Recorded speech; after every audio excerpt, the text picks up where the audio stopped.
This is no ordinary briefcase. You know that when you look at the price tag. $26,000.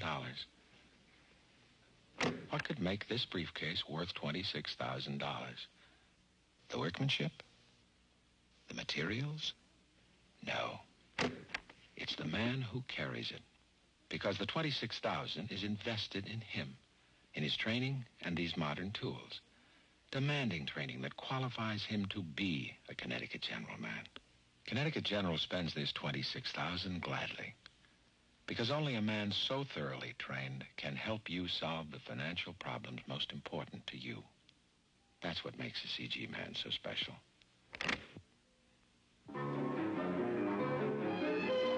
The Connecticut General Life Insurance Company. At Connecticut General, we do things a little differently.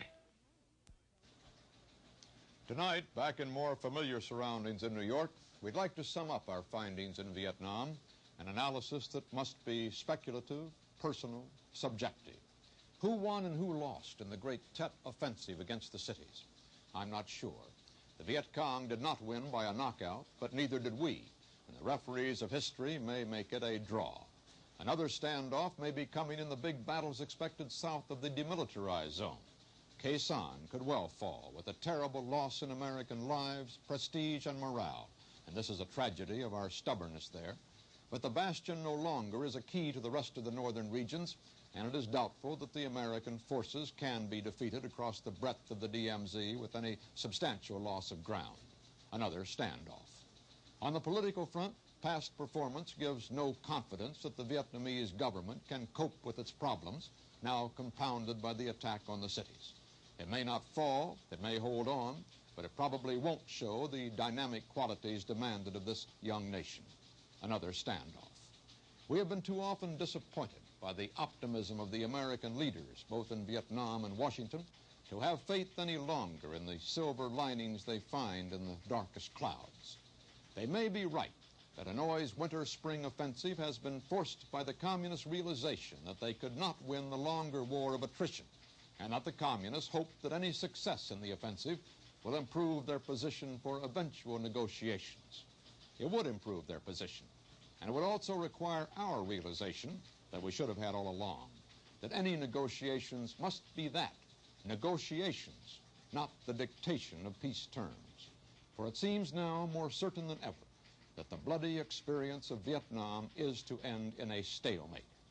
This summer's almost certain standoff will either end in real give-and-take negotiations or terrible escalation. And for every means we have to escalate, the enemy can match us, and that applies to invasion of the North, the use of nuclear weapons, or the mere commitment of 100 or 200 or 300,000 more American troops to the battle. And with each escalation, the world comes closer to the brink of cosmic disaster. To say that we are closer to victory today is to believe, in the face of the evidence, the optimists who have been wrong in the past. To suggest we are on the edge of defeat is to yield to unreasonable pessimism. To say that we are mired in stalemate seems the only realistic, if unsatisfactory, conclusion. On the off chance the military and political analysts are right, in the next few months we must test the enemy's intentions in case this is indeed his last big gasp before negotiations. But it is increasingly clear to this reporter that the only rational way out then will be to negotiate, not as victors, but as an honorable people who lived up to their pledge to defend democracy and did the best they could. This is Walter Cronkite. Good night.